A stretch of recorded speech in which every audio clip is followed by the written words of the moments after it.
लाल की जय। नारायणं नमस्कृत्य नरं चैव नरोत्तमं देवीं सरस्वतीं व्यासं ततो जयमुदीरयेत्।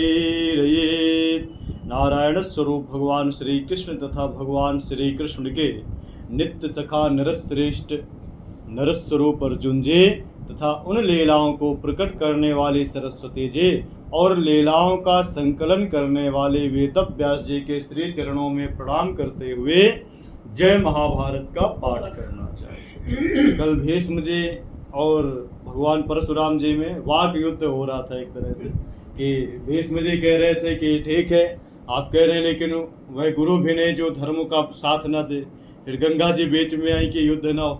फिर हाँ भगवान परशुराम जी से बोले तो बोले कि अपने पुत्र से बोलो पहले हथियार डाले। ने सुग्रीव ने गुरु की बात नहीं मानी, बात उचित है तो माने। हाँ तो क्षत्रिय धर्म है। हाँ अभी ललकार रहा तो हम ऐसा थोड़ा करेंगे। झटपट प्रणाम किया सब कर दिया तो हाँ। करेंगे तो नहीं नहीं कर कह रहे हैं चलो कुरुक्षेत्र चलो। हाँ देवलाठी चलो करो हुए। भीष्म जी कहते हैं राजन तब मैं युद्ध के लिए खड़े हुए भगवान परशुराम जी से मुस्कुराता हुआ सा बोला कि भूमिष्ठम नोत्सहे योद्धुम भवंतम रथमास्थिता। ब्राह्मण मैं रथ पर बैठा हूँ और आप भूमि पर खड़े हैं, ऐसी दशा में मैं आपके साथ युद्ध नहीं कर सकता। महाबाहो वीरवर राम, यदि आप समर भूमि में मेरे साथ युद्ध करना चाहते हैं तो रथ पर आरूढ़ होइए और कवच भी बांध लीजिए। तब परशुराम जी ने सम्रांगण में किंचित मुस्कुराते हुए मुझसे कहा कुरुनंदन भीष्मो, मेरे लिए तो रथों में मेदनी भीष्मो वाहा वेदाः सदस्वसत् सूतस्य मातरिश्वा वै कवचं वेद मातरः सुसंवीतो रणेताभिर्योत्से हम कुरुनंदन।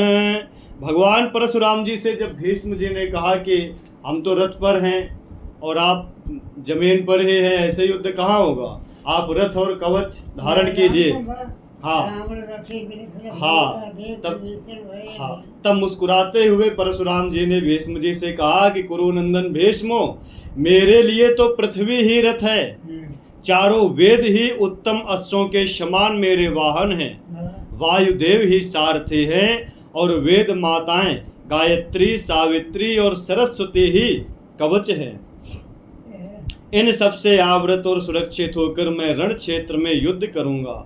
गांधारी नंदन, ऐसा कहते हुए सत्य पराक्रमी भगवान परशुराम जी ने मुझे सब ओर से अपने बाणों के महान समुदाय द्वारा आवृत कर लिया।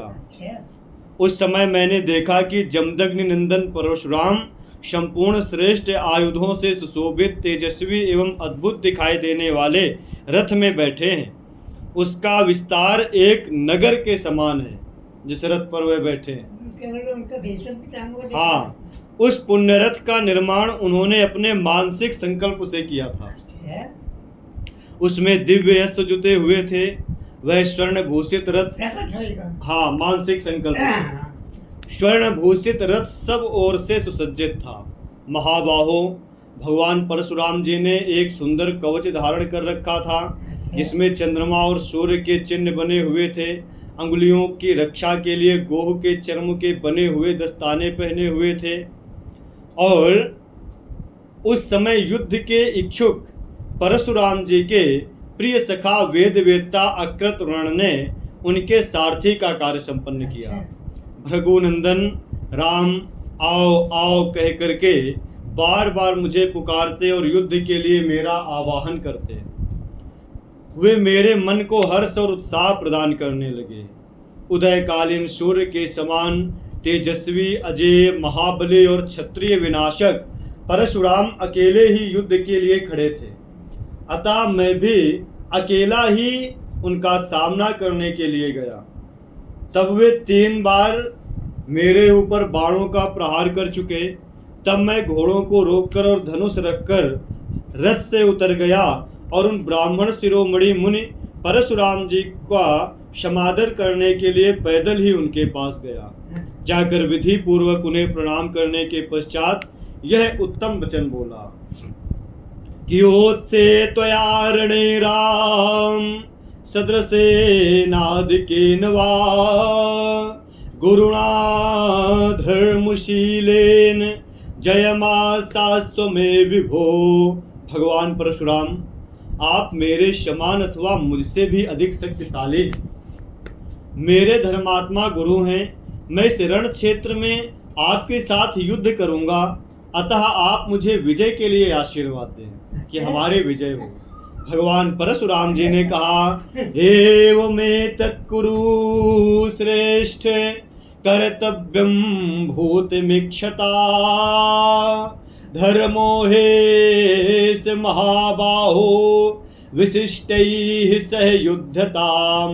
भगवान परशुराम जी ने कहा, कुरुश्रेष्ठ, अपनी उन्नति के चाहने वाले प्रत्येक योद्धा को ऐसा ही करना चाहिए। महाबाहो, अपने से विशिष्ट गुरुजनों के साथ युद्ध करने वाले राजाओं का यही धर्म है।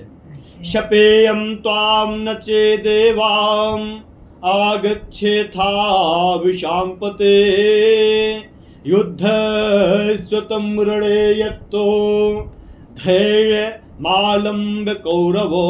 प्रजानाथ, यदि तुम इस प्रकार मेरे समीप नहीं आते तो मैं तुम्हें श्राप दे देता यदि तुम मेरे पास में नहीं आते, क्योंकि हमारे शिष्य हो। हम बरसाने लगते। हाँ कुरुनंदन, तुम धैर्य धारण करके इस रण क्षेत्र में प्रयत्न पूर्वक युद्ध करो।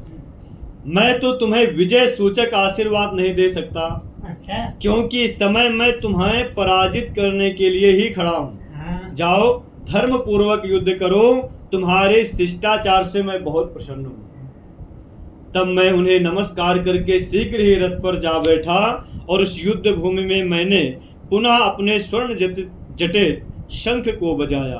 राजन भरतनंदन, तदंतर एक दूसरे को जीतने की इच्छा से मेरा तथा परशुराम जी का युद्ध बहुत दिनों तक चलता रहा। बहुत दिनों? हाँ, उस रणभूमि में उन्होंने ही पहले मेरे ऊपर गिद्ध की पंखों से सुशोभित तथा मुड़े हुए पर्व वाले 960 बाणों द्वारा प्रहार किया। 960 एक बार में।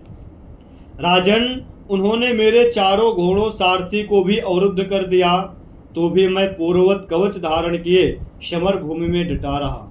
तत्पश्चात देवताओं और विशेषता ब्राह्मणों को नमस्कार करके मैं रणभूमि में खड़े हुए परशुराम जी से मुस्कुराता हुआ सा बोला, आचार्यता मान्यता में निर्मर्यादेह पित्वयि भूयश्च शृणु में ब्रह्मन् संपदम धर्म संग्रहे। ब्रह्मण, यद्यपि आप अपनी मर्यादा छोड़े बैठे हैं, तो भी मैंने सदा आपके आचार्यत्व का सम्मान किया है। धर्म संग्रह के विषय में मेरा जो दृढ़ विचार है उसे आप पुनः सुन लीजिए। ये ते वेदा शरीरस्था ब्राह्मण्यम यच्चते महत् तपश्चते महत् तप्तम न तेभ्यः प्रहराम्यहम्। विप्रवर, आपके शरीर में जो वेद हैं, जो आपका महान ब्राह्मणत्व है तथा आपने जो बड़ी भारी तपस्या की है, उन सब के ऊपर मैं बाणों का प्रहार नहीं कर सकता। राम, आपने जिस क्षत्रिय धर्म का आश्रय लिया है, मैं उसी पर प्रहार करूंगा। मैं आपके ब्राह्मणत्व पर, आपने जो वेद धारण किए उस पर मैं प्रहार नहीं कर रहा। आपने जो क्षत्रियत्व धारण किया है, मैं सिर्फ इसी पर प्रहार करूंगा। क्योंकि ब्राह्मण हथियार उठाते ही क्षत्रिय भाव को प्राप्त कर लेता है। ब्राह्मण क्षत्रियत्वम ही याति शस्त्र समुद्र तमात्। अगर ब्राह्मण हथियार हाथ में उठा ले तो वह क्षत्रियत्व को प्राप्त हो जाता है। पश्य मे धनुषो वीर्यम पश्य बाहुर्बलम मम एषते कार्मुकम वीर छिनब्दिन निशते शुणा। अब आप मेरे धनुष की शक्ति और मेरी भुजाओं का बल देखिए। भीष्म जी कह रहे हैं, वीर, मैं अपने बाण से आपके धनुष को अभी काट देता हूँ। भरत श्रेष्ठ, ऐसा कह के मैंने उनके ऊपर तेज धार वाले एक भल्ल नामक बाण का प्रहार किया और उसके द्वारा उनके धनुष के करोड़ों अग्रभाग को काटकर, कोटि अर्थात अग्रभाग को काटकर पृथ्वी पर गिरा दिया। इसी प्रकार परशुराम जी के रथ की ओर मैंने गेंद की पांख वाले झुके हुए 100 बाण चलाए।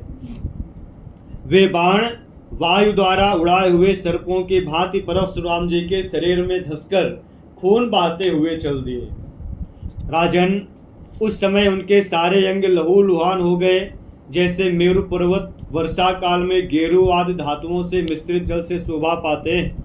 रणभूमि में अपने अंगों से रक्त की धारा बहाते हुए परशुराम जी शोभा पाने लगे।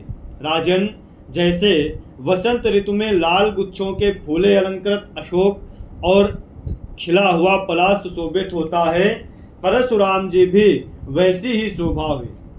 तब क्रोध में भरे हुए परशुराम जी ने दूसरा धनुष लेकर सोने की पाखों से सुशोभित अत्यंत तीखे बाणों की वर्षा आरंभ की। वे नाना प्रकार के भयंकर बाण मुझ पर चोट करके मेरे मर्म स्थानों का भेदन करने लगे। उनका वेग महान था। वे सर्प, अग्नि और विष के समान जान पड़ते थे। उन्होंने मुझे कंपित कर दिया। तब मैं पुनः अपने आप को स्थिर करके कुपित हो उस युद्ध में भगवान परशुराम जी पर सैकड़ों बाण बरसाए। वे बाण अग्नि, सूर्य और विषधर सर्पों के समान थे। उनसे पीड़ित होकर भगवान परशुराम जी अचेत से हो गए। भारत, तब मैं दया से द्रवित हो स्वयं ही अपने आप में धैर्य लाकर युद्ध और क्षत्रिय धर्म को धिक्कार देने लगा कि देखो आज अपने गुरु के साथ युद्ध करना पड़ रहा है। राजन, उस समय शोक के वेग से व्याकुल हो मैं बार बार इस प्रकार कहने लगा कि अहो बत्कृतं पापम मयेदं क्षत्र धर्मणा गुरोर्दुजातिर्धर्मात्मा यदेवं पीडितः सरेः। अहो, मुझ क्षत्रिय ने यह बड़ा भारी पाप कर डाला, जो कि धर्मात्मा एवं ब्राह्मण गुरु को इस प्रकार बाणों से पीड़ित कर दिया। भारत, उसके बाद से मैंने परशुराम जी पर फिर प्रहार नहीं किया। इधर सहस्त्र किरणों वाले भगवान सूर्य इस पृथ्वी को तपाकर दिन का अंत होने पर अस्त हो गए, इसलिए वह युद्ध बंद हो गया। भीष्म जी कहते हैं, राजन, तदंतर अपने कार्य में कुशल और सम्मानित सारथी से अपने घोड़ों को तथा मेरे भी शरीर में चुभे हुए बाणों को निकाला। घोड़े टहलाए गए और लोटपोट कर लेने पर नहलाए गए, फिर उन्हें पानी पिलाया गया। इस प्रकार जब वे स्वस्थ और शांत हुए, तब प्रातः काल सूर्योदय होने पर पुनः युद्ध प्रारंभ हुआ। मुझे रथ पर बैठकर कवच धारण किए शीघ्रता पूर्वक आते देख प्रतापी परशुराम जी ने अपने रथ को अत्यंत सुसज्जित किया। तदंतर युद्ध की इच्छा वाले परशुराम जी को आते देख मैं अपना श्रेष्ठ धनुष छोड़कर सहसा रथ से उतर गया। भारत, अभिवाद्य तथैवाहं रथमारुह्य भारत युत्सुर्जामुदग्नस्य प्रमुखे वीत भी स्थित। जैसे ही भगवान परशुराम जी को देखा तो भीष्म जी रथ से उतर पड़े। भारत, पूर्ववत गुरु को प्रणाम करके अपने रथ पर आरूढ़ हो युद्ध की इच्छा से भगवान परशुराम जी के सामने मैं निर्भय होकर डट गया। तदंतर मैंने उन पर बाणों की भारी वर्षा की। फिर उन्होंने भी बाणों की वर्षा करने वाले मुझ भीष्म पर बहुत से बाण बरसाए। तत्पश्चात जमदग्नि कुमार ने पुनः अत्यंत क्रुद्ध होकर मुझ पर प्रज्वलित मुख वाले सर्पों की भांति तेज किए हुए भयानक बाण चलाए। राजन, तब मैं सहसा तीखी धार वाले भल्लों से आकाश में उड़ने वाले सैकड़ों टुकड़े कर दिए उन बाणों के। यह प्रक्रिया बार बार चलती रही। इसके बाद प्रतापी भगवान परशुराम जी ने मेरे ऊपर दिव्यास्त्रों का प्रयोग आरंभ किया, परंतु महाबाहो, मैंने उनसे भी अधिक पराक्रम प्रकट करने की इच्छा रखकर उन सब अस्त्रों को दिव्यास्त्रों का द्वारा निवारण कर दिया। उस समय आकाश में चारों ओर घोर कोलाहल हो रहा था। भगवान परशुराम जी, मैंने जमदग्नि कुमार पर वायव्यास्त्र का प्रयोग किया। भगवान परशुराम जी ने गुह्यकास्त्र द्वारा मेरे उस अस्त्र को शांत कर दिया। तत्पश्चात मैंने मंत्रियों से मंत्रों के द्वारा अभिमंत्रित करके आग्नेयास्त्र का प्रयोग किया, किंतु भगवान परशुराम जी ने वारुणास्त्र चला करके उसका निवारण कर दिया।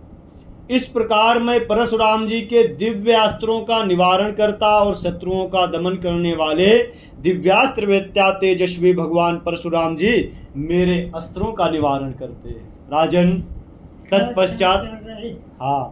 तत्पश्चात क्रोध में भरे हुए प्रतापी विप्रवर परशुराम जी ने मुझे बाएं लेकर मेरे वक्षा स्थल को बाणों द्वारा बींध दिया। उससे घायल होकर मैं उस श्रेष्ठ रथ पर बैठ गया। उस समय मुझे मूर्छित अवस्था में देखकर सारथी शीघ्र ही अन्यत्र हटा ले गया।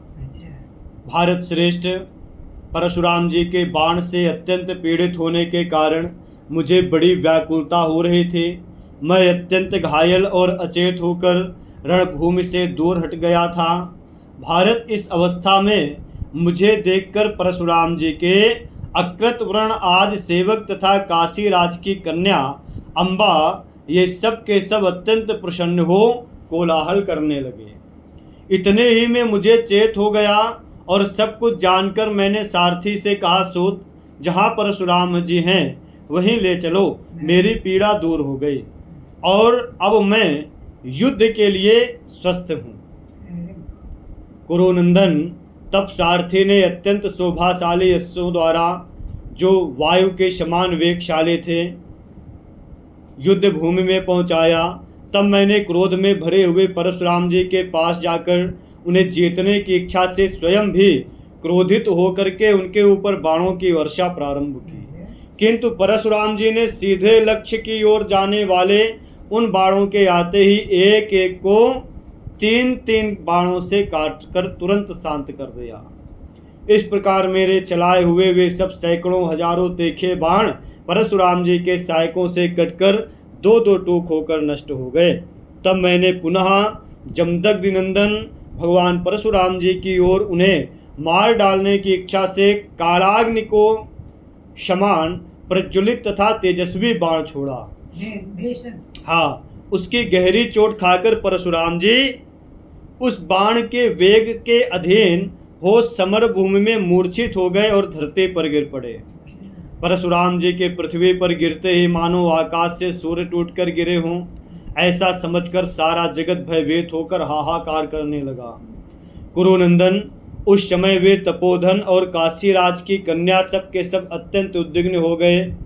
सहसा उनके पास दौड़े गए और उन्हें हृदय से लगा हाथ फेरकर तथा शीतल जल छिड़ककर विजय सूचक आशीर्वाद देते हुए सांत्वना दी।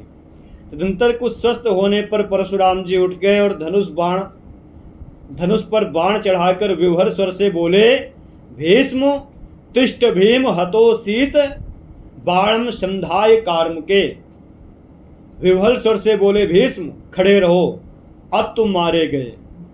उस महान युद्ध में उनके धनुष से छूटा हुआ वह बाण तुरंत मेरी बाएं पसली पर पड़ा, जिससे मैं अत्यंत उद्विग्न होकर वृक्ष की भांति झूमने लगा।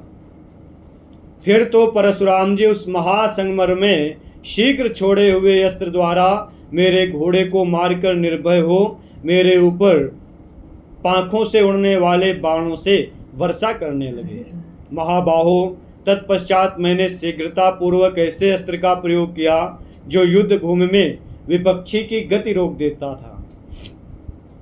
मेरे तथा परशुराम जी के बाण आकाश में सब ओर फैलकर मध्य भाग में ही ठहर गए।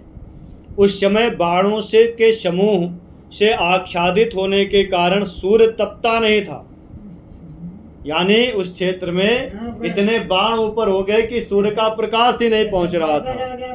वायु की गति इस प्रकार कुंठित हो गई थी मानो मेघों से अवरुद्ध हो गई हो। उस समय वायु के कंपन और सूर्य की किरणों से समस्त बाण परस्पर टकराने लगे। उनके रगड़ से वहां आग प्रकट हो गई। राजन, वे सभी बाण अपने ही संघर्ष से उत्पन्न हुई अग्नि से जलकर भस्म हो गए और भूमि पर गिर पड़े। कौरव नरेश, उस समय परशुराम जी ने अत्यंत क्रोधित होकर मेरे ऊपर तुरंत ही 10,000 लाख 10 लाख अर्बुद खर्ब और निखर्ब बाणों का प्रहार किया। तुरंत पहले 10,000 छोड़े, फिर लाख छोड़े, फिर 10 लाख, फिर अरब, हाँ, फिर 1 खरब, फिर निखर्ब, इस तरह से बाणों का प्रहार किया। नरेश्वर, तब मैंने रणभूमि में विषधर सर्प के समान भयंकर सहायकों द्वारा उन सभी बाणों को वृक्षों की भांति भूमि पर काट कर गिरा दिया। भरत भूषण, इस प्रकार वह युद्ध चलता रहा। संध्या काल बीतने पर मेरे गुरु रणभूमि से हट गए। भीष्म जी कहते हैं, भरत श्रेष्ठ, दूसरे दिन परशुराम जी से फिर भेंट हुई। पुनः अत्यंत भयंकर युद्ध प्रारंभ हुआ।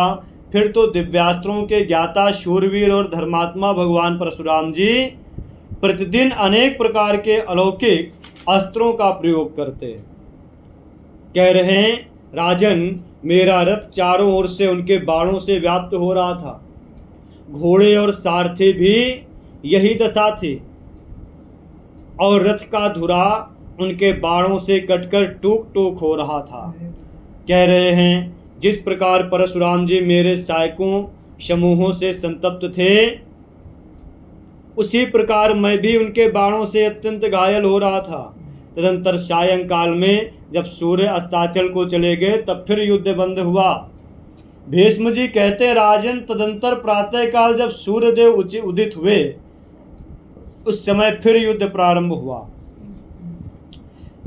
उस समय मेरा प्रिय सुहृद सारथी बाण वर्षा से पीड़ित होकर विषाद डालता हुआ रथ के बैठक के नीचे गिर गया, जब परशुराम जी ने बाणों को छोड़ा। कह रहे हैं, राजन, इस प्रकार मेरे धराशायी होने पर जब उन्होंने बाण छोड़े, परशुराम जी के गंभीर स्वर से गर्जना करने लगे और बार बार हर्ष जनित रोमांच करने लगे और ऐसे बाण का प्रयोग किया जिससे हमारा वक्षा स्थल चोट से विदीर्ण हो गया। कुरुवंशी क्षत्रिय गण खड़े थे। सब लोग युद्ध देखकर और मेरे गिर जाने पर बड़े दुखी हुए। राजसिंह, वहां गिरते समय मैंने देखा कि सूर्य और अग्नि के समान तेजस्वी 8 ब्राह्मण आए और संग्राम भूमि में मुझे सब ओर से घेरकर अपनी भुजाओं पर ही मेरे शरीर को धारण करके खड़े हो गए। उन ब्राह्मणों से सुरक्षित होने के कारण मुझे धरती का स्पर्श नहीं करना पड़ा। मेरे सगे भाई बंधुओं की भांति उन ब्राह्मणों ने मुझे आकाश में ही रोक लिया था। राजन, आकाश में मैं सांस लेता सा ठहरा गया था। उस समय ब्राह्मणों ने मुझ पर जल की बूंदें छिड़क दी। फिर वे मुझे पकड़ के बोले कि उन सबने एक साथ ही बार बार कहा कि तुम्हारा कल्याण हो, तुम भयभीत ना हो। उनके वचनामृत से तृप्त होकर मैं सहसा उठकर खड़ा हो गया। जब उन 8 ब्राह्मणों ने कहा, तुम भयभीत मत हो। मेरे रथ पर सारथी के स्थान में सरिताओं में श्रेष्ठ माता गंगा बैठी हुई हैं। उन्होंने देखा कि जो सारथी का कार्य है वो माँ गंगा संभाल रही हैं।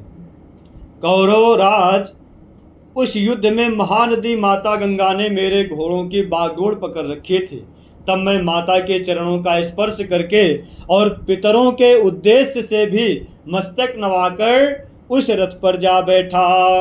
ररक्ष समाम सरथम हयाश्चोपस्कराणि च तामहं प्राञ्जलिर्भूत्वा पुनरेव विससर्जयम्। माता ने मेरे रथ, घोड़ों तथा अन्यान्य उपकरणों की रक्षा की। तब मैंने हाथ जोड़कर पुनः माता को विदा कर दिया। भारत, तदनंतर स्वयं ही उन वायु के समान वेगशाली घोड़ों को काबू में करके मैं जमदग्नि नंदन भगवान परशुराम जी के साथ युद्ध करने लगा। सारथी का भी कार्य और योद्धा का भी कार्य, रथी का और सारथी का दोनों कार्य भीष्म जी ने स्वयं संभाला। उस दिन समय प्रायः समाप्त हो चला था। भरत श्रेष्ठ, उस रणभूमि में मैंने परशुराम जी की ओर एक प्रबल और वेगवान बाण चलाया जो हृदय को विदीर्ण कर देने वाला था। मेरे उस बाण से अत्यंत पीड़ित हो परशुराम जी ने मूर्छा के वशीभूत होकर धनुष छोड़कर धरती पर घुटने टेक दिए। अनेक सहस्त्र ब्राह्मणों को बहुत दान करने वाले परशुराम जी के धराशायी होने पर अधिकाधिक रक्त की वर्षा करते हुए बादलों ने आकाश को ढक लिया। बिजली की गड़गड़ाहट के समान सैकड़ों उल्कापात होने लगे। भूकंप आ गया। अपनी किरणों से उद्भासित होने वाले सूर्य देव को राहु ने सब ओर से सहसा घेर लिया। वायु तीव्र वेग से बहने लगी। धरती डोलने लगी। गीध, कौवे और कंक प्रसन्नता पूर्वक सब ओर उड़ने लगे। दिशाओं में दाह सा होने लगा।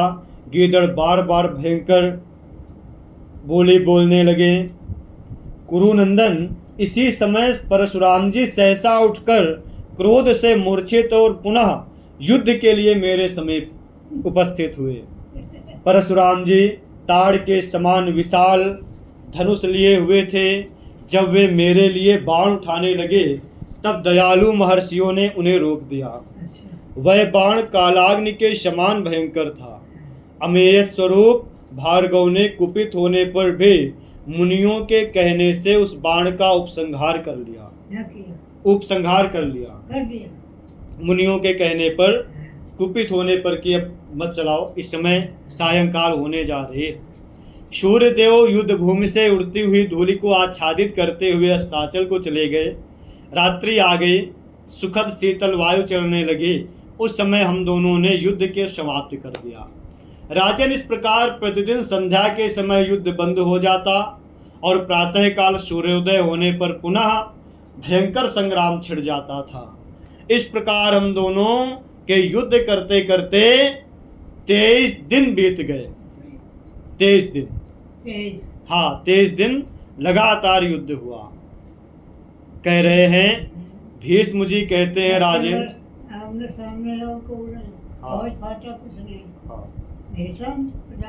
और भगवान परशुराम जी, भीष्म जी कहते हैं राजेंद्र, तदंतर में रात के समय एकांत में शैया पर जाकर ब्राह्मणों, पितरों, देवताओं, निशाचरों, भूतों तथा राजर्षि गणों को मस्तक झुकाकर प्रणाम करने के पश्चात मन ही मन इस प्रकार चिंता करने लगा कि आज बहुत दिन हो गए जमदग्नि नंदन परशुराम जी के साथ मेरा अत्यंत भयंकर और महान अनिष्टकारक युद्ध चल रहा है, परंतु मैं महाबली महापराक्रमी विप्रवर परशुराम जी को समर भूमि के युद्ध के मुहाने पर किसी तरह जीत नहीं सकता।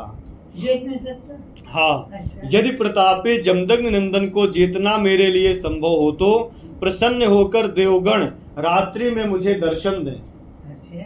राजेंद्र, ऐसी प्रार्थना करके बाणों से छत विछत हुआ मैं रात्रि के अंत में प्रभात के समय दाहिनी करवट में सो गया। अच्छा। भारत कुरुश्रेष्ठ, तत्पश्चात जिन ब्राह्मण शिरोमणियों ने रथ से गिरने पर मुझे थाम लिया और उठाया था तथा डरो मत ऐसा कहकर मुझे सांत्वना दी थी, उन्हीं लोगों ने मुझे सपने में दर्शन दे मेरे चारों ओर खड़े होकर जो बात कही थी उसे बताता हूँ, सुनो। उन्होंने कहा, गंगानंदन, उत्तिष्ठ मा भैर्गांगेय न भयम तेस्ति किंचन रक्षामहे त्वां कौरव्ये स्वशरीरम हिनो भवान। गंगानंदन, उठो, भयभीत ना हो, तुम्हें कोई भय नहीं है। कुरुनंदन, हम तुम्हारी रक्षा करते हैं क्योंकि तुम हमारे ही स्वरूप हो। अर्थात ये आठों जो हैं, ये अष्टवसु जो हैं, वही अष्टवसु होकर आकर के कह रहे हैं कि तुम चिंता मत करो, तुम भयभीत मत हो, क्योंकि तुम हमारे ही स्वरूप हो। हाँ, हाँ, बोले, न त्वाम रामो रणे जेता जामदग्निहा कथंचन त्वमेव समरे रामम विजेता भरतर्षभो। जमदग्नि कुमार परशुराम जी तुम्हें किसी प्रकार युद्ध में जीत नहीं सकेंगे। भरत भूषण, अच्छा। तुम ही रण क्षेत्र में परशुराम जी पर विजय पाओगे। अच्छा। उन अष्ट वसुओं ने कहा, भारत, इस यह प्रश्वाप नामक अस्त्र है जिसके देवता प्रजापति हैं। विश्वकर्मा ने इसका आविष्कार किया। यह तुम्हें भी परम प्रिय है। इसकी प्रयोग विधि तुम्हें स्वतः ही ज्ञात हो जाएगी, इसकी क्योंकि पूर्व शरीर में तुम्हें भी इसका पूर्ण ज्ञान था। परशुराम जी भी इस अस्त्र को नहीं जानते। ये जो अस्त्र है, इस पृथ्वी पर कहीं किसी भी पुरुष को इसका ज्ञान ही नहीं है। महाबाहो, इस अस्त्र का स्मरण करो और विशेष रूप से इसी का प्रयोग करो। निष्पाप राजेंद्र, यह अस्त्र स्वयं ही तुम्हारी सेवा में उपस्थित हो जाएगा। कुरुनंदन, जिसके प्रभाव से तुम संपूर्ण महापराक्रमी नरेशों पर शासन करोगे। राजन, उस अस्त्र से परशुराम जी का नाश नहीं होगा, इसलिए मानत तुम्हें कभी इसके द्वारा पाप से संयोग नहीं होगा, क्योंकि इस अस्त्र के द्वारा उनका नाश नहीं होगा। तुम्हारे अस्त्र के प्रभाव से पीड़ित होकर जमदग्नि नंदन परशुराम जी चुपचाप सो जाएंगे, निद्रा में हो जाएंगे। भीष्म निरंतर अपने प्रिय अस्त्र के द्वारा युद्ध में विजयी होकर उन्हें संबोधनास्त्र द्वारा पुनः जगा कर उठाओगे। कुरुनंदन, प्रातःकाल रथ पर बैठकर तुम ऐसा ही करो, क्योंकि हम लोग सोए अथवा मरे हुए को एक समान ही समझते हैं। प्रसुप्तम व मृतम वेति तुल्यम मन्यामहे वयम। सोया हुआ व्यक्ति मरे के समान है। अच्छा, परिवार है, शोक में डूबे हैं, सुखी की लहर है, सो गया, क्या है उसमें? ना सुखी है ना दुखी है। हाँ राजन, परशुराम जी की कभी मृत्यु नहीं हो सकती। न च रामेण मर्तव्यम कदाचिदपि पार्थिवो तथा समुत्पन्नमिदं प्रस्तावम युज्यतामिति। हाँ, चिरंजीवी हैं। इसलिए राजन, परशुराम जी की कभी मृत्यु नहीं हो सकती। अतः इस प्राप्त हुए प्रश्वाप नामक अस्त्र का प्रयोग करो। राजन, ऐसा कहकर वे वसु स्वरूप सभी श्रेष्ठ ब्राह्मण अदृश्य हो गए। वे आठों समान रूप वाले थे। उन सब के शरीर तेजोमय होते थे। भीष्म जी कहते हैं, तदंतर रात बीतने पर उनके भाई समझो, भाई क्या अंश ही हैं? वो है ही भाई, जब वो भाई हैं कि मारो वही माता गंगा। अब जैसे जो अष्ट वसु आए, तो आठवें वसु के अवतार भीष्म जी हैं। सो तो स्वरूप तो उनका वही है। हाँ, कह रहे हैं तब उस स्वप्न की बात को सोचकर मुझे बड़ा हर्ष प्राप्त हुआ। भारत, तदंतर मेरा और परशुराम जी का भयंकर युद्ध छिड़ गया, जो समस्त प्राणियों के रोंगटे खड़े कर देने वाला था। उस समय भृगुनंदन भगवान परशुराम जी ने मुझ पर बाणों की झड़ी लगा दी। भारत, तब मैंने अपने सहायक समूहों से उस बाण वर्षा को रोक दिया। तब महातपस्वी भगवान परशुराम जी पुनः मुझ पर क्रोधित हो गए। पहले दिन का भी क्रोध था ही, उससे प्रेरित होकर उन्होंने मेरे ऊपर शक्ति चलाई। उसका स्पर्श इंद्र के वज्र के समान भयंकर था। उसकी प्रभा यमदंड के समान थी, और उस संग्राम में अग्नि के समान प्रज्वलित हुई वह शक्ति मानो सब ओर से रक्त चाट रही थी। भरत श्रेष्ठ, कुरुकुल रत्न, फिर आकाशवर्ती, फिर आकाशवर्ती नक्षत्र के समान प्रकाशित होने वाले उस शक्ति ने तुरंत आकर मेरे गले की हंसली पर आघात किया। गले की जो हंसली होती है, लाल नेत्रों वाले महाबाहु दुर्योधन परशुराम जी के द्वारा किए हुए उस गहरे आघात से भयंकर रक्त की धारा बह चली, मानो पर्वत से गहरे धातु मिश्रित जल का झरना झर रहा हो। तब मैंने भी अत्यंत कुपित हो सर्प विष के समान भयंकर मृत्यु तुल्य बाणों के द्वारा परशुराम जी पर चलाया। उस बाण ने विप्रवर वीर परशुराम जी की ललाट पर चोट पहुंचाई महाराज, जिससे वह शिखर पर्वत के समान शोभा पाने लगे। तब उन्होंने भी रोष में और काल के समान शत्रुनाशक बाण को हाथ में ले धनुष से बलपूर्वक खींचकर मेरे ऊपर छोड़ा, जिससे मैं लहूलुहान होकर पृथ्वी पर गिर पड़ा। पुनः चेत होने पर मैंने बुद्धिमान परशुराम जी के ऊपर प्रज्वलित वज्र के समान एक उज्जवल शक्ति चलाई। वह शक्ति उन ब्राह्मण शिरोमणि के दोनों भुजाओं के ठीक बीच में जाकर के लगी। राजन, इससे वे विह्वल हो गए और शरीर में कपकपी आ गई। तब वह महातपस्वी मित्र अकृत वर्ण ने उन्हें हृदय से लगाकर सुंदर वचनों द्वारा अनेक प्रकार से आश्वासन दिया। तदंतर महाव्रती परशुराम जी धैर्य युक्त हो क्रोध और अमर्ष में भरकर और उन्हें परम ब्रह्मास्त्र का प्रयोग किया। परशुराम जी ने तब उस अस्त्र का निवारण करने के लिए मैंने उत्तम ब्रह्मास्त्र का ही प्रयोग किया। मेरा वह अस्त्र प्रलय काल का सा दृश्य उपस्थित करता हुआ प्रज्वलित हो उठा। भरत नंदन, वे दोनों ब्रह्मास्त्र मेरे तथा परशुराम जी के पास न पहुंचकर बीच में ही एक दूसरे से भिड़ गए। फिर तो आकाश में केवल आग की ज्वाला ही प्रकट होने लगी। इससे समस्त प्राणियों को बड़ी पीड़ा हुई। भारत, उन ब्रह्मास्त्रों के तेज से पीड़ित होकर ब्रह्मर्षि, गंधर्व और देवता भी अत्यंत संतप्त हो गए। फिर तो पर्वत, वन, वृक्षों सहित सारी पृथ्वी डोलने लगी। राजन, उस समय आकाश जल रहा था, संपूर्ण दिशाएं धूम से व्याप्त हो रहे थे। तदंतर देवता, असुर, राक्षस, संपूर्ण जगत में हाहाकार मच गया, क्योंकि आकाश में भी कोई भी देवता, ऋषि, मुनि, गंधर्व, चारण जन ठहर ना सके। भारत, यही उपयुक्त अवसर था। ऐसा मानकर मैंने तुरंत ही प्रश्वापनास्त्र का छोड़ने का विचार किया, जिससे निद्रा आ जाएगी। फिर तो उन ब्रह्मवादी वसुओं के कथनानुसार उस विचित्र अस्त्र का मेरे मन में स्मरण हो आया।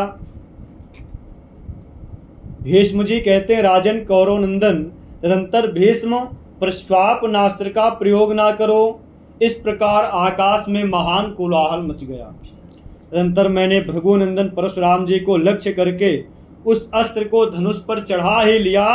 मुझे प्रश्वापनास्त्र का प्रयोग करते देख नारद जी ने इस प्रकार कहा, एते वियति कौरव्य दिवि देव गणाः स्थिताः ते त्वां निवारयन्त्यद्य प्रश्वापं मा प्रयोजय। कुरुनंदन, ये आकाश में स्वर्गलोक के देवता खड़े हैं, ये सब के सब इस समय तुम्हें मना कर रहे हैं, तुम प्रश्वापनास्त्र का प्रयोग ना करो। परशुराम जी तपस्वी, ब्राह्मण भक्त, ब्रह्मवेत्ता ब्राह्मण और तुम्हारे गुरु हैं। कुरुकुल रत्न, तुम किसी तरह भी उनका अपमान मत करो, क्योंकि अपमान हो जाएगा कि तुम बाण चलाओ। वह निद्रा में पहुंच गए और सो गए, फिर आपने उनका फिर जगाने के लिए दूसरा अस्त्र छोड़ा। राजेंद्र, तत्पश्चात मैंने आकाश में खड़े हुए उन 8 ब्रह्मवादी वसुओं को देखा। वे मुस्कुराते हुए मुझसे धीरे धीरे इस प्रकार कहने लगे। 8 वसु, यथा भरत श्रेष्ठ नारद तथा कुरु एतद्धि परमं श्रेयो लोकानां भरतर्षभो। भरत श्रेष्ठ, नारद जी जैसा कहते हैं वैसा ही करो। भरत कुल तिलक, यही संपूर्ण जगत के लिए परम कल्याणकारी है, उन 8 वसुओं ने कहा। तब मैंने उन महान प्रश्वापनास्त्र को धनुष से उतार लिया और उस युद्ध में विधि पूर्वक ब्रह्मास्त्र को ही प्रकाशित किया। ततो रामो हसितो राज सिंह दृष्ट्वा तदस्त्रं विनिवर्तितं वये जितोस्मि भीष्मेण शमुंद बुद्धिर इत्येव वाक्यं सहसा विमुंचत। राज सिंह, मैंने प्रश्वापनास्त्र को उतार लिया है। यह देख करके भगवान परशुराम जी बड़े प्रसन्न हुए। उनके मुख से सहसा यह वाक्य निकल पड़ा कि मुझ मंद बुद्धि को भीष्म ने जीत लिया, मुस्कुरा करके, क्योंकि वो भी यही चाहते थे। इसके बाद जमदग्नि कुमार परशुराम जी ने अपने पिता जमदग्नि को तथा उनके भी माननीय पिता ऋचिक को देखा उसी समय। हाँ, जमदग्नि जी को और ऋचिक जी को। वे सब पितर उन्हें चारों ओर से घेर कर खड़े हो गए और उस समय उन्हें सांत्वना देते हुए बोले। जो ऋचिक जी और जमदग्नि जी थे, सब पितर बोले, मा स्मैवं साहसं तात पुनः कार्षीः कथंचन भीष्मेण संयुगं गंतुम क्षत्रियेण विशेषतः। पितरों ने कहा, तात फिर कभी किसी प्रकार भी ऐसा साहस न करना। भीष्म और विशेषतः क्षत्रिय के साथ युद्ध भूमि में उतरना अब तुम्हारे लिए उचित नहीं है। हाँ, क्षत्रियस्य तु धर्मोऽयं यद युद्धं भृगुनंदन स्वाध्यायो व्रतचर्याथ ब्राह्मणानां परम धनम। भृगुनंदन, क्षत्रिय का तो युद्ध करना ही धर्म है, किंतु ब्राह्मणों के लिए वेदों का स्वाध्याय तथा उत्तम व्रतों का पालन करना ही धर्म है। स्वाध्यायो व्रतचर्यार्थ ब्राह्मणानाम परम धनम। ब्राह्मण का धन क्या है? वेदों का स्वाध्याय और व्रतों के द्वारा परिचर्या करना। यह बात पहले भी किसी अवसर पर हमने तुमसे कही थी। शस्त्र उठाना अत्यंत भयंकर कर्म है, अतः तुमने यह ना करने योग्य कार्य ही किया। महाबाहो वत्स, भीष्म के साथ युद्ध में उतरकर जो तुमने इतना विध्वंसात्मक कार्य किया, यही बहुत हो गया। अब तुम इस संग्राम से हट जाओ। भृगुनंदन, तुम्हारा कल्याण हो। दुर्धर्ष वीर, तुमने जो धनुष उठा लिया यही पर्याप्त है। अब इसे त्याग दो और तपस्या करो। देखो, इन संपूर्ण देवताओं ने शांतनु नंदन भीष्म को भी रोक दिया है। वे उन्हें प्रसन्न करके यह बात कह रहे हैं कि तुम युद्ध से निवृत्त हो जाओ। परशुराम तुम्हारे गुरु हैं, तुम उनके साथ बार बार युद्ध ना करो। कुरुश्रेष्ठ, परशुराम जी को युद्ध में जीतना तुम्हारे लिए कदापि न्याय संगत नहीं है। गंगानंदन, तुम इस समरांगण में अपने ब्राह्मण गुरु का सम्मान करो। नहीं, क्योंकि वो जब अस्त्र छोड़ते तो नींद आ जाती उनको, और सोया हुआ और मरा हुआ व्यक्ति समान होता है, तो इसमें उनका अपमान हो जाता परशुराम जी का। इसलिए देवताओं ने मना किया, और वसुओं ने भी मुस्कुरा करके कहा कि जो नारद जी कह रहे हैं वही बात आपको माननी चाहिए। बेटा परशुराम, वयम तु गुरुवस्तुभ्यं तस्मात् त्वां वारयामहे भीष्मो वसूनामन्यतमो